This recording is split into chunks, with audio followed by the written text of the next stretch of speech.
Започваме пресконференцията на тема Вода за Омуртаг въвежда иновации по програма Капка по капка съвместно с главния инженер на ВиК Търговище, инженер Красимир Неделчев. Тези иновации ще бъдат възможни чрез осъществяването на нашия проект, който се казва Мониторингова система за контрол над техническото състояние и ранно откриване и оповестяване на възникнали течове аварии по довеждащия водопровод от пречиствателна станция за питейни води Ястребино до първи подем на помпена станция Омуртаг чрез LoRaWAN технологии.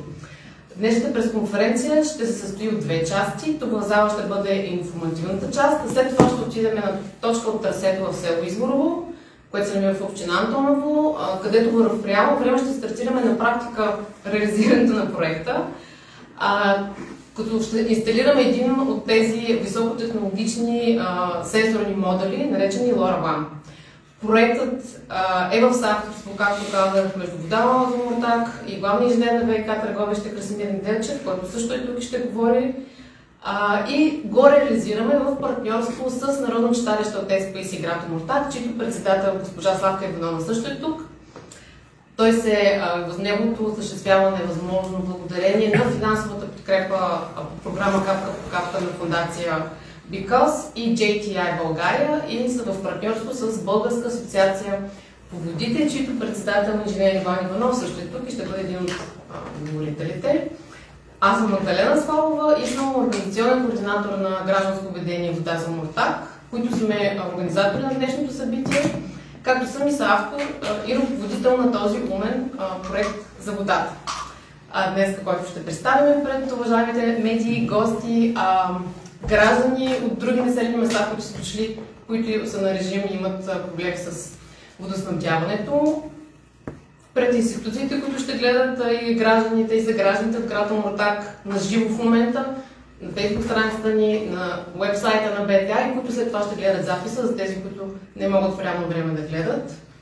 И ще го качим и на страницата на Вода за Омуртаг, ще бъде качен на уебсайта на БТА и ще го качим и в нашия YouTube канал. И тази пресконференция е възможна с извънредното съдействие на БТА и кореспондентите им за град Търговище. Това са госпожа Боряна Недева и Екатерина Христова, на които изключително много благодариме. Както става ясно, Вода за Омуртаг отново е събирателен център на този ракетен екип, който се събрал тук отново, за да извървим следващата стъпка по подобряване на водоснабдяването ни. Тук са реално едни от най-добрите експерти в ВиК отрасъла и едни от най-добрите административни дипломати и специалисти на България, които ще вземат участие и които участваха в кампанията, благодарение на която през 2023 година всъщност успя да стартира водоснабдяването по системата Ястребино Омуртаг и вече 2 години град Омуртаг основно се водоснабдява от едноименния язовир Ястребино.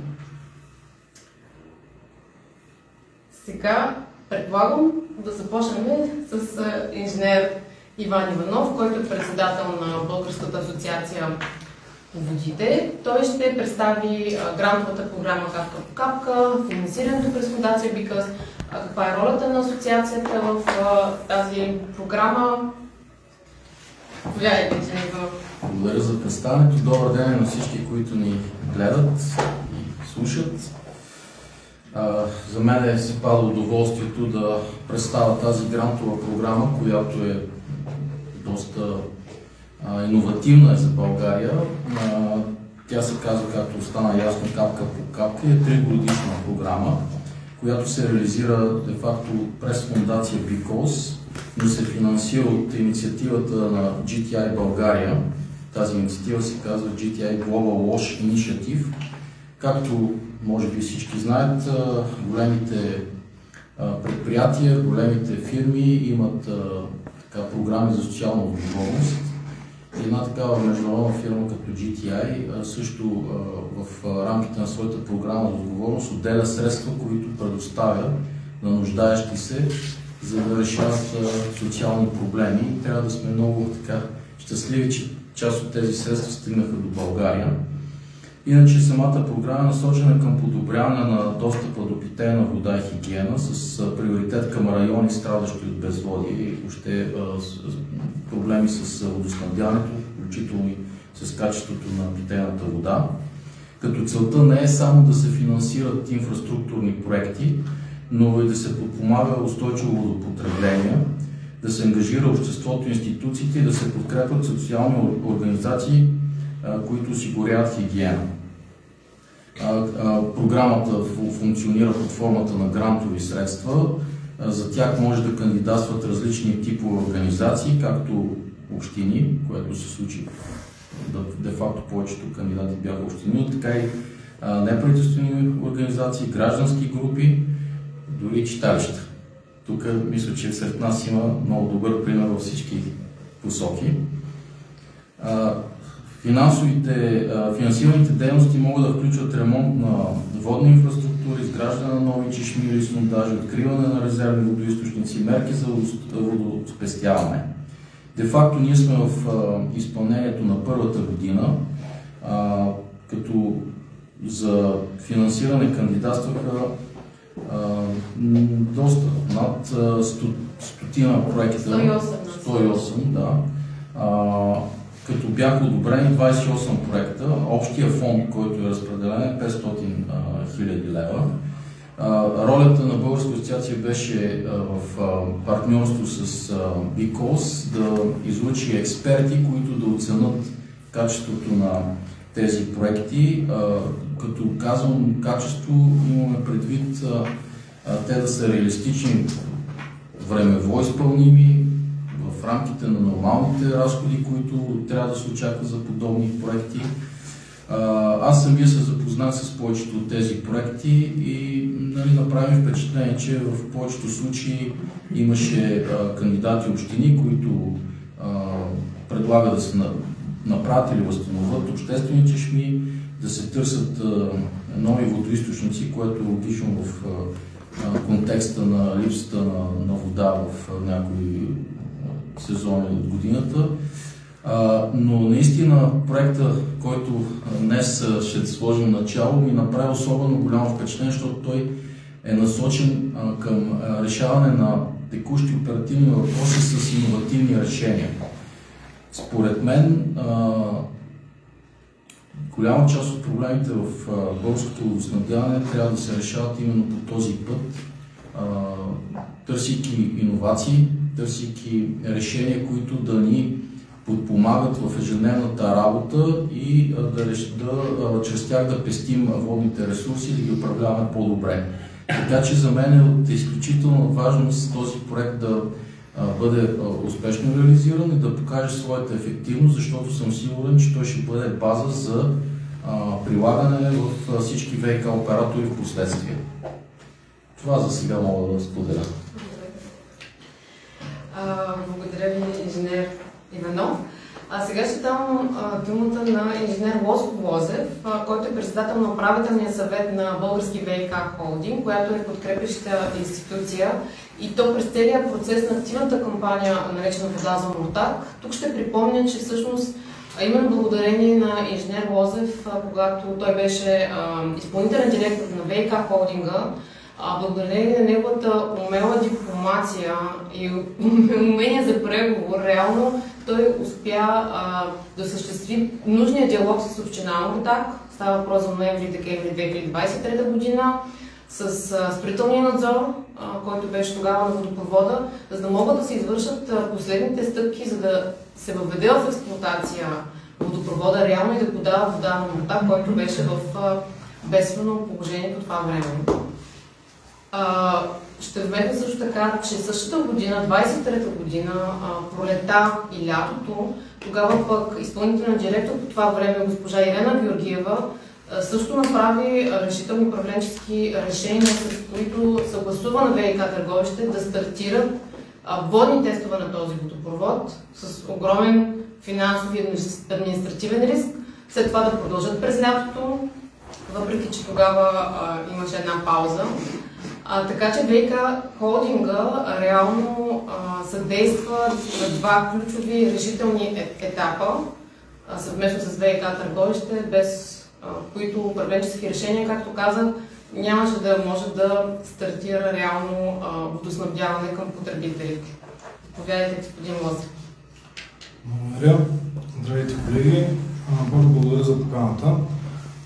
Благодаря и за тази предварителна информация, която всъщност е действително вярна и сравнително точна. От началото на 23-та година аз лично, още преди да съм в качеството си на член на екипа на Български ВиК Холдинг, съм запознат с проблемите на град Омуртаг. Те са известни в нашия отрасъл, за нещастие, много годишни проблеми. Няма да влизаме да се връщаме назад в миналото, защо и как. Това, което каза Магдалена, забравих фамилията.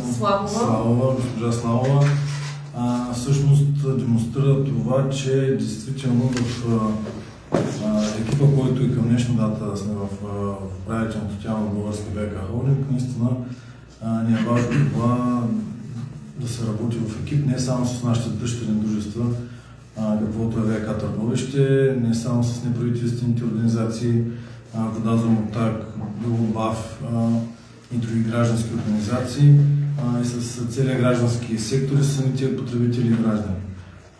Тази среща, тази покана тук, която имаме всъщност днес, е едно доказателство за това, че действително без тази работа, съвместна работа, проблемите биха били много по-трудни за решаване. Всеки в своите си задължения, компетенции и права има възможност наистина да допринесе за този процес, тъй като колкото и да ми е така неприятно да го споделя, последните 35 години целият отрасъл ВиК е силно недофинансиран. Това е така най-общо едно обобщение, което спира бурното развитие на отрасъла, който всъщност е и иновационно доста назад спрямо конкурентите, спрямо водещи страни в света в това отношение. До тук с партньорството и с общата работа с институциите и с гражданските движения, тъй като съм запознат в сравнително голям детайл и с довеждащия водопровод от пречиствателна станция за природни води Асталино до Омуртаг, и с водопровода, който е от Кипилово, и с самите проблеми вътре в самия Омуртаг. И по една случайно съм работил с такъв тип системи в предишни мои трудови поприща. Мога да твърдя, че тази инициатива всъщност не е само един добър пример за това как може да се търсят различни източници на финансиране, как всички институционно работят заедно, а действително и след нейното изграждане тя ще бъде полезна за управлението и за оперирането на този водопровод. Основният проблем на Омуртаг в по-голямата си част е недостига на водни количества в определени сезони на годината. Това всъщност е така от самото изграждане на водопроводната система на Омуртаг. По много причини, най-вече далечното разстояние, трудният тренд, от който се доставя водата години наред до преди края на 23-та година, това е именно от Каптаж Каптилово, Кипилово, извинявам се, да. 23-та година един стар проект, който беше изграден, но недовършен, се допитахме и успяхме с целия екип, с задружна работа и на местно ниво, и на централно, да пусне в тестов период старо изградение, ремонтиран от ВиК Търговище, водопровод от Асталино към Омуртаг. Но с това, разбира се, не свършва цялата работа. Този водопровод и до ден днешен трябва да бъде правилно опериран, за да може всъщност да се пести ресурси и в язовир Асталино.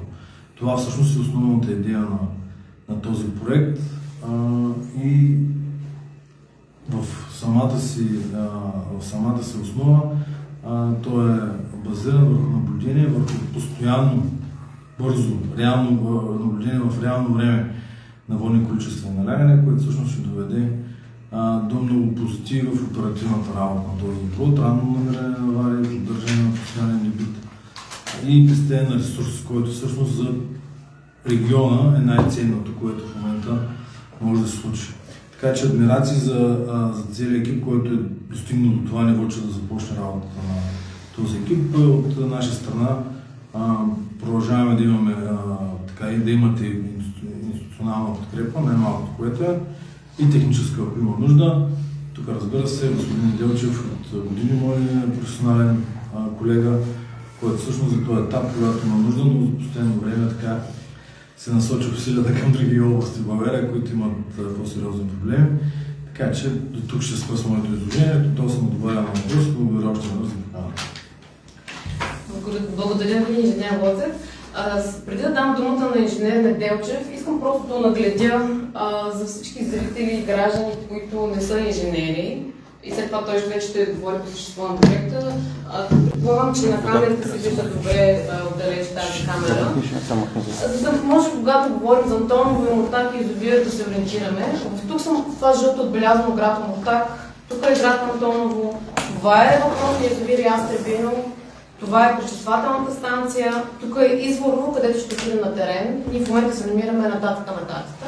Значи пак ще повторя, това е Омуртаг, Антоново, язовира, пречиствателната станция и тук е пътя, както се вижда в синьо, това е самия водопровод, по който всъщност ще бъде инсталирана тази мониторингова система, тези свръхтехнологични модерни сензори, които ще предават в реално време на всеки 5, 10 или 15 минути, което може да се настрои, както на ВиК търговища информация и тук подчертавам така и на гражданите на Омуртаг, тъй като е изключително важно да има една извънредна прозрачност и яснота по отношение водните количества, които постъпват в град Омуртаг, начина по който се оперира цялата функция от ВиК, предвид безводието, което град Омуртаг е преживял през последните 70 години.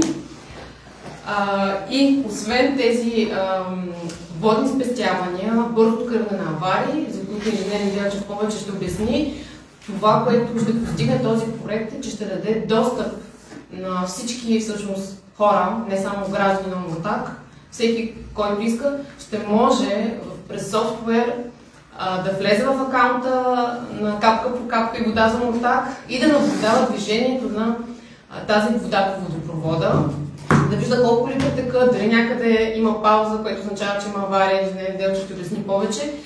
Искам да вмъкна, може би, аз да кажа, че проекта и водопровода реално е разположен на територията на две общини.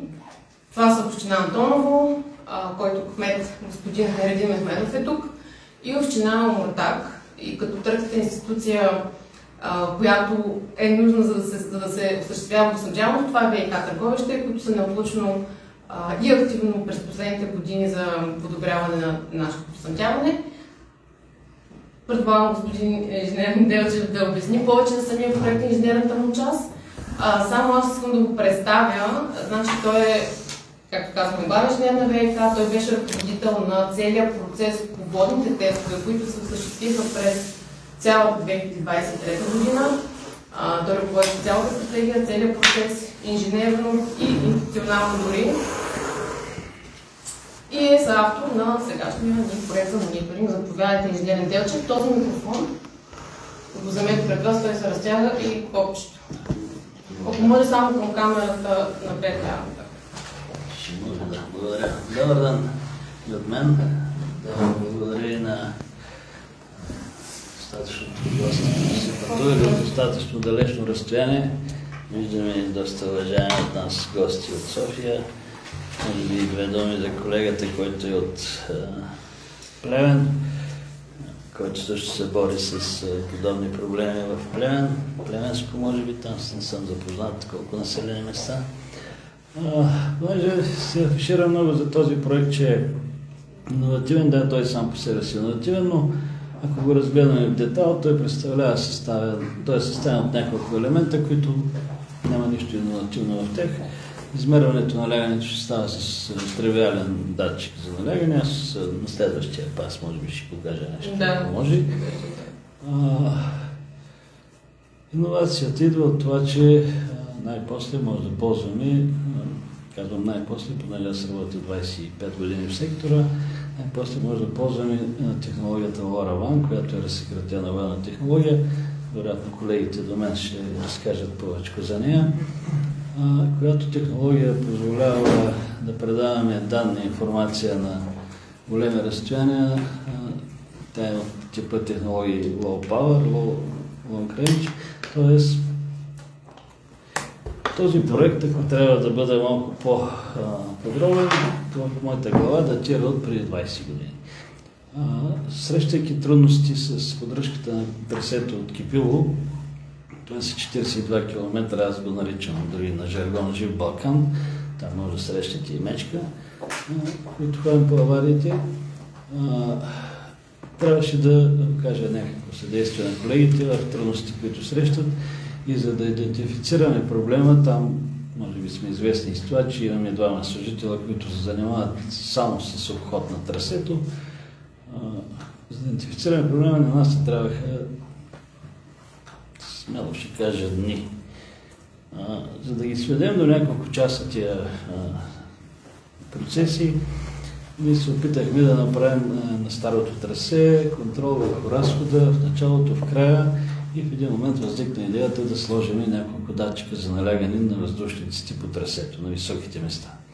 Сега, това го направихме още 2007-2008-2009 година, но успехът не беше кой знае колко голям, поради факта, че тогавашните технологии, които ползвахме, като GPRS, GSM, изискваха достатъчно много енергия. Ние ползвахме акумулатори, карахме ги с коне по бирите и така видно, че на 2-3 месеца трябваше да се заменят. В подкрепа на това мога да потвърдя все още на екрана на скадата на Умуртаг, която обслужва трасето. Даже ще вмъкна, че дори Търговище няма такава. Все още стоят на екран позиции за налягането на Комбаска махала и може би другата точка е семейство Отдана.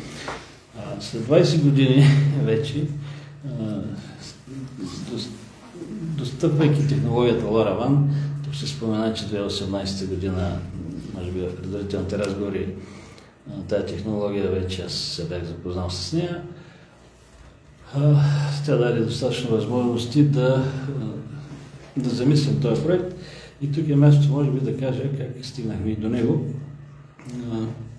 Съвсем случайно доктор инженер Паскалев, Танас Паскалев, известен в нашите среди, ми звъдна по телефона и каза: Краси, тук ще тръгне една програма, може ли да замислиме нещо с старите ти идеи за налягане по трасето и така нататък. Сега с време обърнах внимание, но понеже за кандидатстване, мисля, че нямаше възможност за кандидатството на търговски дружества, трябваше да се потърси съдействие на неправителствени организации или нещо от този род, читалището в случая. И се обърнах към госпожа Слава. Тя в същия момент спомена, че има други идеи, пак за чешми и нещо подобно, когато се афишираше в програмата. И изведнъж се така разбуди идеята, че можем да направим нещо заедно с тази, пак ще наречем, иновативна технология. Без да омаловажавам, тази технология датира, колегите сигурно ще кажат, повече от 10 години. Просто тя малко късно пристигна пред нас в България и още по-късно, и мисля, че все още не е влязла добре в ВиК сектора. Може би други сектори я ползват, аз не съм запознат, може би газификацията повече. Знам за проекти за отчитане на електроенергия.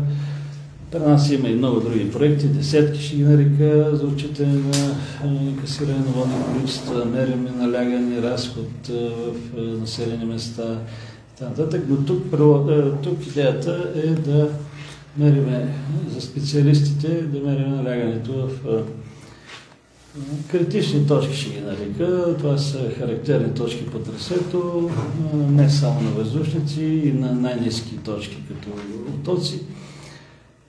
И чрез анализ на тази информация, който анализ ще се прави онлайн от самата система, т.е.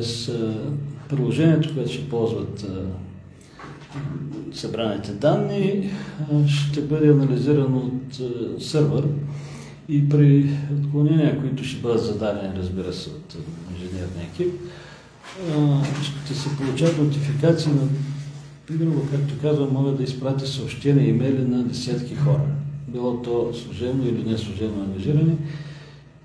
Тук ще добавя и положителната страна, че, както госпожа Слава спомена, всичко това ще бъде на разположение на гражданите. Ако те са достатъчно активни, също могат да ни изпреварят в събитията и да ни сезират за възникнал теч или авария, наблюдавайки съвсем свободно през, че то може през мобилните телефони, ясно е, че става и през таблети, лаптопи, стационарни компютри и така нататък. Така че технологията, да, за нашия сектор е свръхиновативна, да, въобще е иновативна в България, да, е иновативна, но това е технология от преди 10-12 години, просто в момента е приложена или те първа предстои да е приложена. Може би да не съм много условен какво ще ни помогне тя и така да не е само една самоцел на инженерния Делчев, тук колко пъти го споменават. Тази технология ще доведе до свиване на времето, ние считаме за под 2 часа. За откриване на възникналия теч или авария. Понеже не се споменават параметри на трасето, ще кажа само, че трасето е 18 км, частта, която е в община Антоново, тук присъствие в метра, да му благодаря в случая. Има участъци, които са много труднодостъпни. Труднодостъпни и пеша. И от ходиш наш служител, камо ли с автомобил. Ако ние това трябва да го претърсваме за теч или авария в нормален период, всъщност ние в момента го правиме. Имаме случаи, в които процесът се отлага за следващия ден, понеже е тъмно, студено, мокро, вали дъжд или т.н. без това да е оправдание. В случая, най-вероятно, аз очаквам за много по-малко от 2 часа. Давам си все пак право през нощта да се случи нещо и някой да почива или да не забележи. Не дежурне, разбира се, говоря от менеджерския екип. Но въпреки всичко, на сутринта сигурно ще се знае и ще може да се работи. Ще може да се организира поне работа, да се планира. Понеже отстранението на авария, без да влизам в детала, е организация. Не е да отиде един багер и да изкопае нещо. Нека да спра, че имам да показвам после нещо и реално, което съм донесъл. Може би не знам госпожа Слава да каже 2 думи, дали технологията, дали документа, че е малко... Да, има време, тъй като те ни комплицират поради моя вина, но... Може ли да кажете повече обаче всъщност за доклада на инженер Калин Стоянов, благодарение на който ние имахме реална представа за това какви парични средства ще бъдат спестени на годишна база, часово какво ще бъде спестено. Всъщност този доклад е изготвен от ВиК инженера Калин Стоянов, който ни помага през цялата кампания Вода за Омуртаг, не само с този проект, напълно безвъзмездно го изготви за нас. И той изчисли с точност възможността този проект да дава някакъв резултат. Тоест, ние преди да кандидатстваме към капка по капка, ние вече знаехме какво ще постигнем реално в цифри. Има изготвен такъв доклад, както казах. И чак тогава подходихме към подаване на документация и кандидатстване.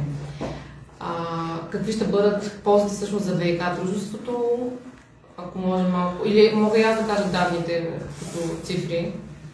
Аз мисля, че не е толкова важно да се фокусираме върху тези цифри. ВиК дружеството така или иначе има ангажимент да отстранява аварии. Тук, както преждеговорившите спомнаха, основният акцент е в икономия на ресурса.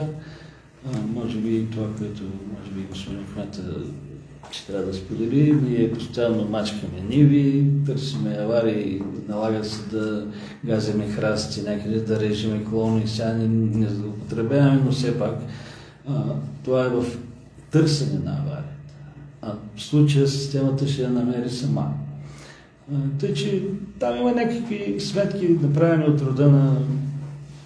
Сега ще ги спомена, те са гарантирани тия суми, но със сигурност са много по-нагоре. Ние сме взели за база около 30 на аварии годишно, но те вече показват, че са повече. С икономията от време и от разход на труд и на механизация, сещате се колко коли трябва да се разхождат по този трасе и така нататък, възлиза на 25-30 хиляди, което простичко казано избива разхода за проекта за първата една година.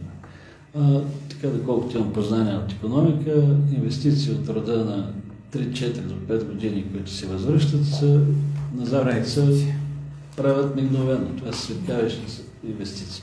До следващата година инвестицията, ако може да се избие, тя е рентабилна. Над седмата е стратегическа. Тоест тя се прави, въпреки че няма да възстанови средства.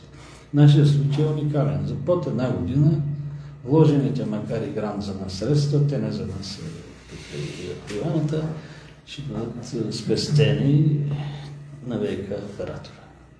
Бих казал и много повече. все пак водопровода на 20 и няколко години. То от тук нататък ще продължи да старее, ако не бъде подменена, както знам, че има такава политика също, но той ще почне да еволюира все по-често и все по-често. Той всъщност е стар като строителство, да го кажа, като експлоатация. Той е построен около 2006 година, стартира строителството. За съжаление, до 23-та година само стареше. Тук ще допълня, сещам се, понеже ви споменахте някои неща. Точно така, значи водопровода на практика е нов, тъй като той не е употребяван и е 20 годишен, но нов.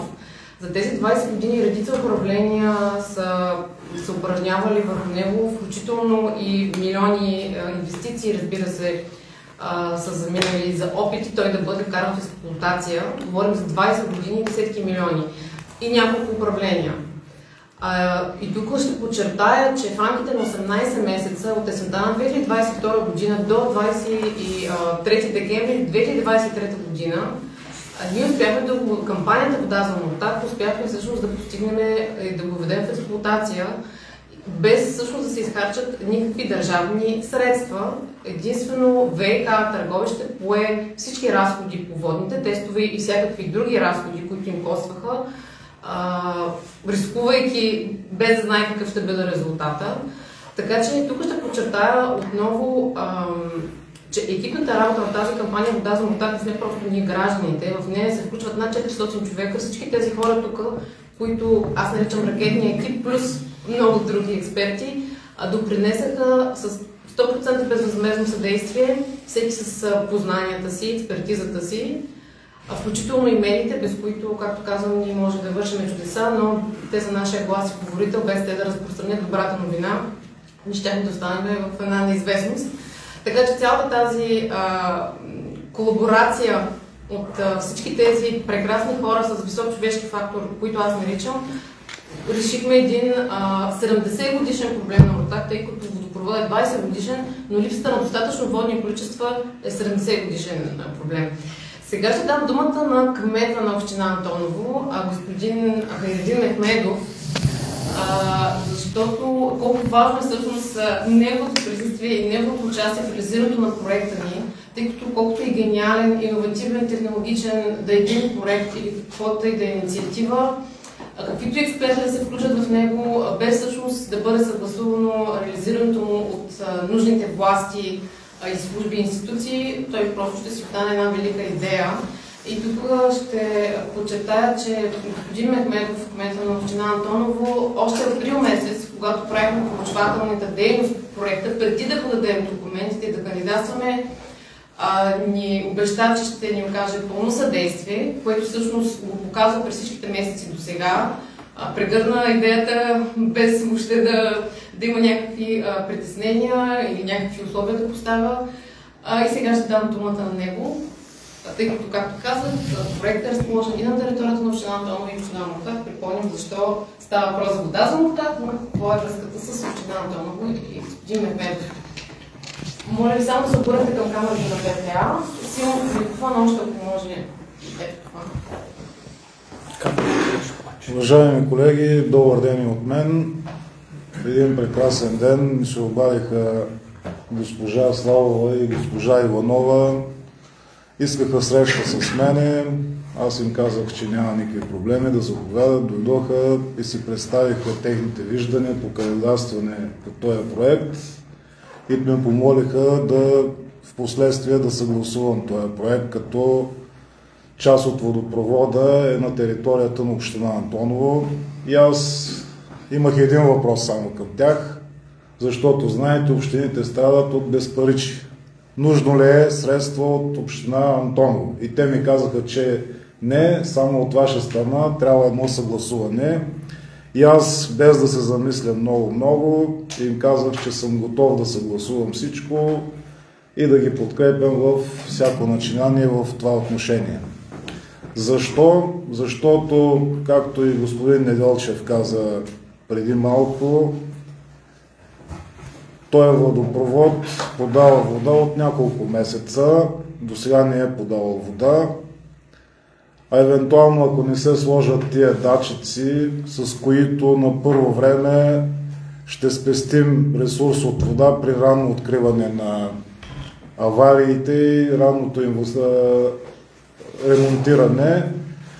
И на друго място, още следващата година ще почнат, ако го нямаше тая ранна осведоменост, те всеки ден трябваше да обхождат през следващите години трасето по водопровода, който водопровод минава и през частни имоти. И щяха да почнат да валят жалби при мене от територията на община Антоново, от частните земеделски производители и така нататък. И аз трябваше всеки ден да налагам глоби на ВиК търговище. С една дума, това нещо ще спестим през следващите години. Другата причина, за която се съгласих, е, че водопровода през горната махала на село Изворово, това е третото по големина населено място, минава през село Изворово, също така и през село Ястребно. В момента там има достатъчно количество вода, но като гледаме какви са климатичните промени през последните 5-6 години, сигурно ще се наложи ние да се свържем и към този водопровод за водоснабдяване на тия две населени места. Това усещам, че ще стане в близките 1-2 години. Няма на къде да отидем, просто ще се вържем и ние. Затова се съгласих да съгласувам този проект и аз се надявам и колегите от община Омуртаг и те да го съгласуват в най-скоро време, защото това е в полза и на община Антоново, и на община Омуртаг. Благодаря ви. Благодаря ви, господин Мехметов. Мен стана въпрос за община Омуртаг, може би накрая ще направя и аз коментар. Така, сега ще дам думата всъщност на тесните експерти по тази технология LoRaWAN. Тук са господин Александър Василев, който е изпълнителен директор на IoT.net, които ще осигурят и софтуерната платформа, на която всички ще може да наблюдаваме движението на водата, каква информация изпращат тези сензори, и които ни съдействат също още от април месец, казвам април месец, тъй като ни тогава трябваше да направим нашето предпроектно проучване, да тестваме какво ще е възможно, какви ще са резултатите. Те ни осигуриха една изключително важна антена, която дори тогава се монтира и се тества, осигуриха безвъзмездно, докато изчакат да видим дали ще спечелим проекта, за което им благодаря. И тук подчертавам отново, че точно комбинацията от институции, граждани, експерти, компании, частни компании, НПО сектора, когато всеки направи първо усилие преди да иска някакъв резултат, нещата се случват. Заповядайте, господин Василев. Моля ви само микрофона максимално. Тогава вие малко по-насам, също време, ако може по камерата и по-силно, за да се чува ясно. Да обясням първо какво е LoRaWAN. LoRaWAN е една много високо развита технология, която в момента в света е номер 1, като безжична мрежа за далекобойна комуникация. Значи, това е първо е с много нисък коефициент на използване на енергия. Това ще рече, че устройствата имат батерии, които могат да издържат от 5, 10 и 15 години. Не е нужно от захранване, както примерно Красимир Наделчев, инженер Красимир Наделчев, беше казал, че трябва при другите уреди, трябва да има енергия, трябва да носят акумулатори, там колите и така нататък. При нас това не е проблем. След като издържат от 5, 10 и 15 години, зависимо от това колко време ще предава, през 5 минути, през 10 и през 15, далековиността е от 2 км до 12 км. В сфера, това в зависимост от застрояването или от премеждията и преградите, които има. Това е бивша военна технология, която е разсекретена, вече в частния сектор. LoRaWAN използва един мрежов протокол, който е от 3 части. Примерно имаме устройства, имаме гейт станция. Това е гейта. Да. Някой мисли, че е някой чув. Който изпраща данните в сървъра, оттам при бизнес приложението, дашборда или там каквото и да е приложение, всеки може да го ползва, да го види и така нататък. Значи, този протокол се спазва, имаме стандартизация от LoRa Alliance, която позволява всичките устройства на производители да могат да бъдат адаптивни към тая мрежа. Това се следи и с много труд е вкарано в криптирането и сигурността на тази мрежа. Все пак е била военна технология, там е двойно криптирана. Дори да се прихване сигнала, остава второто приложение в двойното криптиране, където данните са запазени. Това е, че те не могат да изчезнат, те са там. Тя позволява да мери налягане, температура, използва се в строителството, в производството, използва се в животновъдството, в поливните системи, в земеделието, в медицината, в СОС, в комуналните услуги, в електроенергията, водата, както е при вас, газта, транспорта. Въобще е много широко приложение. Има и в света вече, да ви казвам, тя е много ниска като себестойност, като инвестиция. Както при устройствата, така и при самата мрежа, при инфраструктурата, което позволява много бързото и развитие. Ние тук сме вече от 2017 започнахме. Мога да кажа, че сме единствените на това ниво, което сме сега в момента. В България, нали, малко по-трудно стават при нас нещата, но заедно с Unitel, понеже ние направихме мрежа, пък нямаме устройства, разработихме устройства заедно с съдействието на господин Стоян Ценков. След това се запознахме и с Красимир Неделчев. Той с нашия инженер вече направиха много разработки, така че той може да ви каже какво е направил. Това е много повече от това, което вече ние знаем за нуждите на гражданите. Но иначе Лора е, нали, да обясня какво е. Лора е бъдещето. Той е настоящето и бъдещето. Така че в момента се разработват и нови неща, както той е направил нова информативна система с софтуер, който да показва къде е аварията и да се локализира веднага. Той това го работи преди време, но вече го е направил. И отделно вече разработваме и тези всичките данни да минават през изкуствен интелект и вече да ви дават по-голям мащаб от данни за анализ и развитие. Да, защото имаме, виждате колко загуби имаме и за какво става въпрос. Това нещо може наистина не да се тушира, но може да се мине плавно, да не е толкова екстремно, както сега в момента вървиме и липса на вода в такива. А България е била вода на... Да не казвам. Следващите се приемат, да приложат. Давали сме вода на целия регион надолу, от времето на Траян.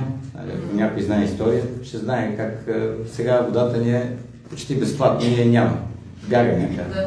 На практика тази технология и анализът, който ще се извърши чрез нея, ще помогне да се управлява тази вода, тъй като тя в момента в България има вода, но не може да се лови, да го кажа, нали, тече безконтролно, не е ясно къде отива, къде се губи. И това ще даде една карта, ако за всяко ВК населено място, което реши да я внедри и употребява. Може да продължи.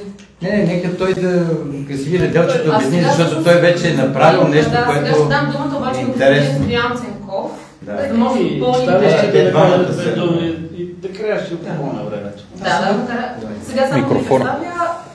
Давам думата на инженер Стоян Ценков, който е от Unitel Technology, експерт по дистанционен отчет в сферата на ВИК, което означава замерване, контрол, анализ на водомери и дистанционен отчет през мрежата на IoTNet, с когото господин Василий споменаха, че работят заедно, през LoRaWAN технологията и мрежата. Заповядайте. Производително устройство. Даже производително устройство. Благодаря за допълването. Само ще ви помоля да се обръщате към камерата на бета, за да може да се вижда кой говори и по-силно на микрофоните. Значи Unitel се фокусира върху производството на местна почва, на устройства за дистанционен контрол на базата на технологията LoRa. Това е в момента така нашия сериозен продукт, който успяваме да реализираме с много доброто съдействие с IoTNet и инженер Неделчев, който пък с неговия творчески подход към проблемите ни подсказва какво е необходимо, защото иначе, нали, всяка фирма влиза в едно русло, стига до момента, в който много ни се занимава с иновации, по-добре, но с помощта с контактите с тях, ние успяхме да реализираме така доста различни решения в областта на LoRaWAN. Само да ви кажа по отношение защо LoRaWAN е толкова привлекателна в контрола и следенето на сензорите. Значи, консумацията при LoRaWAN в числа за един обикновен сензор се равнява на половин-часовата работа на една 15-ватова LED кружка. За целия живот на едно устройство, като енергийна консумация, се равнява на 30 минути в 15-ватова кружка. Това е изключително зелена технология. Всичко в нея е сведено е оптимизирано по отношение на разхода на материалите, по отношение на разхода на... Целият живот, който е 10 години. Който е 10 години. Батериите, които се ползват вътре, не са взривоопасни. Те са щадящи, много малки. Те са батерии, които могат да се ползват при газомери и така нататък. Тоест това позволява много широкото разпространение също на тази технология. Основното предназначение е следене на някакъв вид сензори, датчици и така нататък.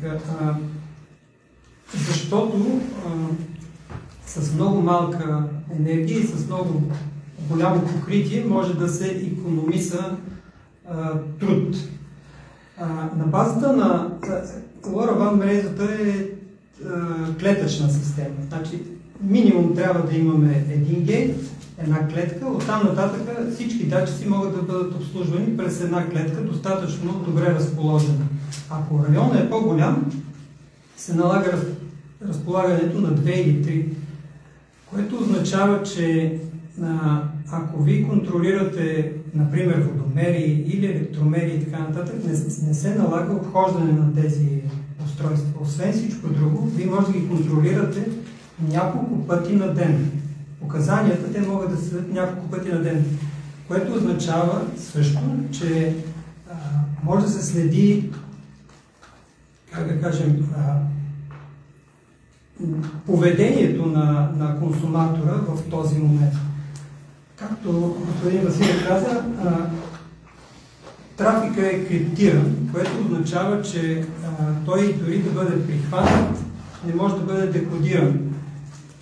Тоест, опасенията, че някой ще следи дали вие сте си в къщи или не, по това дали има консумация или не може да се случи в случая. Само оператор. Разбира се. Къде се събират данните. Това е така. Винаги има някой. Винаги има проблем, възможно, нали? Но така или иначе технологията все пак е тръгнала по линията на защита на данните. Но това пък е известно. Какво друго да ви кажа? Сега тук по отношение на технологията за контрол на налягането по този тръбопровод, за мен това е изключително интересно като подход. Това ще позволи на господин Делчев и техния екип да контролират и да реагират много бързо на възможните пробиви. И освен това ще бъдат така, как да кажем, няма да им се налага често да сменят устройствата и поддръжката ще им бъде доста лесна на практика, реализирайки чрез това. Добре, да кажа, господа, ще за време, след малко ще ни се времето, после пред Фейсбук, може да се говорим. За какво предлагате? Проектът се случи благодарение на нея. Благодарение на всички нас. На Народно читалище. Значи, хубавите неща не са с много хора. Без нито един от всички тези моменти, които присъстваме тук, няма как да се случи, така че благодарение на всички ни. Нищо може ли до 1,10 или... Нека говорим госпожа Иванова. Сега ще дам думата на председателя на Народно читалище тези, които си Братко Монтаж, госпожа Славка Иванова, която са партньори по реализирането на проекта. Здравейте от мен. Всъщност се чувствам малко странно сред толкова технически лица, инженери. Аз ще имам съвсем друг стил на говорене. Моя 66 годишен живот премина в град Омуртаг. Това е моя град. Аз много го обичам. И общо взето с това бих искала да обясня и присъствието си тук. Но ще започна малко по-отрано, защото в моето детство помня умивалника с кофата. Помня край градските чешми, как ние децата се събирахме да носим вода. Помня как се водоснабди нашия град и колко радостни бяхме, че в двора ни има чешма, макар и да не течеше от нея редовно вода. Преди повече от 6 години, заедно с госпожа Кина Илиева и други наши близки, бяхме започнали да се организираме много сериозно за проблемите на водоснабдяването, защото те са много стари.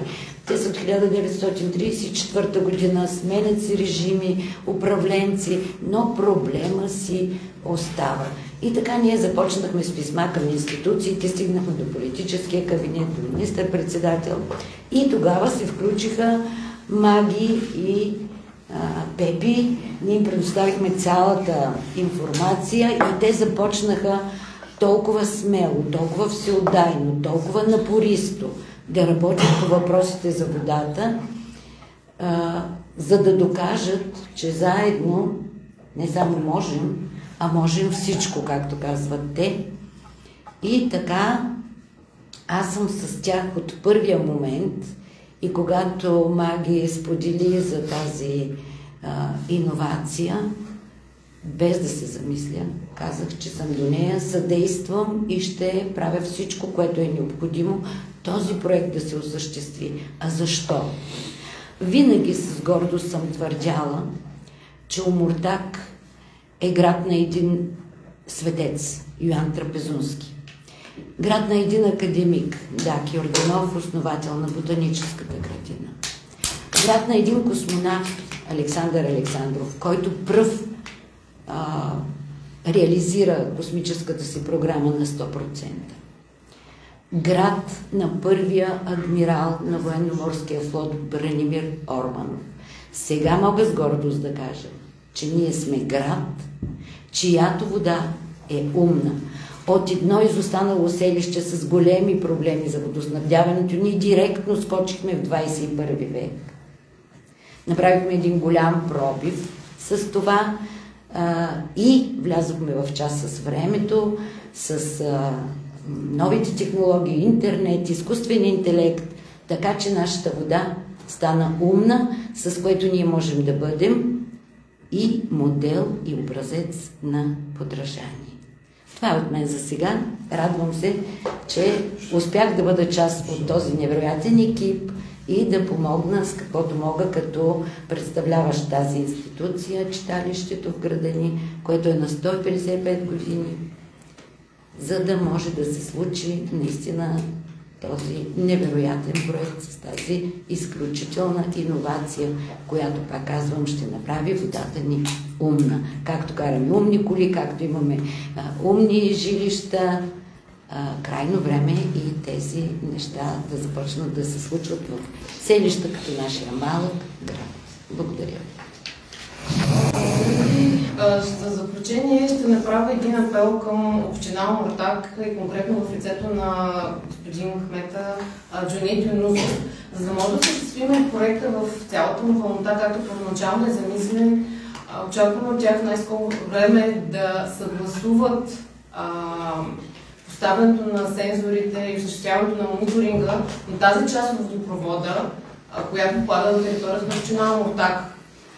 Казвам това, тъй като вече 5 месеца очакваме съгласуване от тях. Последната комуникация с тях беше юли месец. Не сме получили отговор на поредната писмена комуникация, която съществихме с тях, въпреки че имаше среща и при господин областния управител, който се опита да съдейства. Господин Берев. Така че надявам се, когато приключваме проекта на следващата пресконференция, към този невероятен екип от експерти и хора с висок човешки фактор да може да застане и община Омуртаг и да бъде част от този екип. И директно се обръщам, разбира се, към господин Джунит Юнузов. С това мисля да приключим. Мисля само да спомена конкретен детайл, че проектът е на стойност 23 500 лева, което е все пак важна информация. Вече въпроси конкретни. Може само да покажа монтажа? Да, сега инженерен Делчев също ще направи една демонстрация, тъй като пресконференцията в зала и излучването по БТА ще приключи тук и след това ще отидем на терен, но за да могат да видят зрителите, които... Не искам да говоря, така искам да добавя за 23 000 лева в Америка не може да си представите само проект. Не си най-неща зала, не може да си... Така, за монтажа исках да покажа следното. Това е нормалното състояние на шахта въздушник, имаме екран въздушник. Просто за добавяне на датчика, водата ще бъде спряна, нямаме досег до водата, нямаме. Такова, знам, Омуртаг проблема е това, че някой трябва да носи отговорност. Навиват се тия части, навива се датчика, естествено с уплътняващи елементи. В конец или плочищата известна. Възстановяваме въздушника. Съжалявам, 2 минути ми трябваха. Шахтата може би 5 и трябва да включим датчика с неговия кабел. Това нещо се окача някъде вътре в шахтата. Казахме, че има далекобойност, добър израз. И една поправка също за тази цифра. 700 км връзка е правена в света, в Австралия, с едно такова устройство. Аз правя 15 до 50 км без проблем. Господата от Плевен, спокойно моя стойност около 500 лева, ако трябва да кажа нещо. Може да си накупят по някакъв ред да си гледат и трасето, и водомерите, и всичко.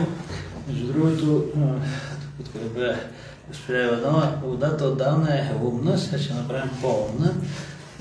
Първи и втори подем се наблюдават вече втора година, ще завърши сега, с подобни системи. Там следиме нива, налягане на тласкатели, работа на помпи. Просто ще добавяме и назад. Просто цялата система ще стане харесен израз за умна. А пък, понеже ще има въпроси към нас, към ВиК, да, ние ще спестиме пари. Някой ще попита, дали ще навлим цялата водата. Не, други месец ще вдигнем. Там ще се налага.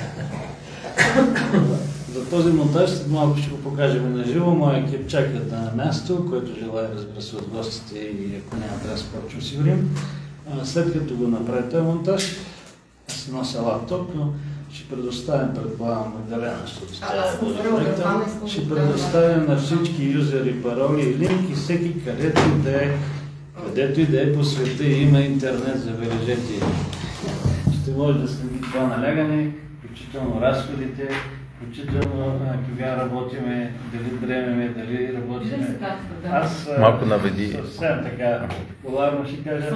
Господин Лозев познава добре тази технология, той на времето също тръгна към нея, той наслага може би първи тия датчици, 13 датчика насложи в град Хасково и си представям как сутрин пиеки кафе. Седим поглед на телефона, той е знал къде има аварии, дори аз съм го бъдикал сутрин, като видя, че някъде няма налягане и съм го питал, то с квартал май няма че вода. И така. Така беше 19, 18-19. Така беше, тия датчици за налягане съм сложил краски от 13 бройки на всичките ни зони и подзони, 2018-19 години. Така че и проектът не е толкова иновативен, но той си иновативен за нас, за ВиК Търговище. Сега го пролива сега. Не, факт, че ще се случи, може би. Иначе като идея, аз се надявам, че материала ще бъде гледан от личната общност. Това ще бъде обекта. Не, много далеко. Може би в института, но не е лошо да се спомня. Виждал съм студенти да ходят да гледат места. Обекти, да гледат след това. Предполагам, че това неща на много професори, които преподават да видят онлайн изгарване на една първа линия и така нататък. Ето там на камерата на БТА по-скоро. Да. Това, което показваме всъщност в близък план е софтуера Grafana, където това е профила вече на вода за омуртак и капка по капка в програмата. Инженер Делчев може да кажете, там се вижда картата с трасето, където ще бъдат инсталирани. Са два сини датчика, те са включени. Това е единия, който ще бъде монтиран на място, другия, колегите са на терен и чакат. Ние сме подготвили, не знам в ефир но закупени са 12 датчика, за 8 имаме съгласуваността от община Антоново за само за 4 чакаме от община Омуртак, без да бъда обиден. И с 8 ще се справям добре, защото трудният терен е в Омуртак, в Антоново, но тъжно е, защото говорим за водата на Омуртак. А говорим и за прозрачност, все пак да се вижда как функционира водопровода и колко устойчив и се надявам, че няма так да осигурят тази прозрачност на гражданите на институциите, за да не си се добре тон, но все пак седмица-две, тия 8 датчика ще заработят, а другите 4, когато им дойде време. С това приключваме нашата пресконференция. Тя ще бъде качена на сайта на БТА, Фейсбук на Вода за Омуртак. Благодаря ви. Благодаря ви. Някакво пропуснах, съжалявам, но може би за Плевен две думи. Преди да тръгнем само да попитам, интересен факт, че в Плевен ни убеждава, че не е хубаво да знаем какви са ни загубите и каква вода влиза. Включително и ВЕК-то, без да назовавам имена. Защо не? Защо това тук може, а при нас не може? Не знам кой трябва да попитам. Благодарение и на по-високото ръководство, благодарение и на шефа на мен. От няколко месеца се опитвам да предоставя тази информация, само че те упорито отказват да я предоставят, за да видим нали истина ли са такива загубите, къде са тия загуби. Информацията качва всеки ден, лично го за входящата вода. Точно така. За Плевен. Това, което искате, не е за Плевен. Искаме да видим водата, реално губи ли са, краде ли са и... Кажа, се видяхме и се запознаем, ще кажа, че това трасе в момента се следи разходомер в началото, разходомер в края. Мерят са нива на черпача и на резервуар, са обеми, които се изчисляват от сървъра и онлайн на всеки час има изчисление на загубите.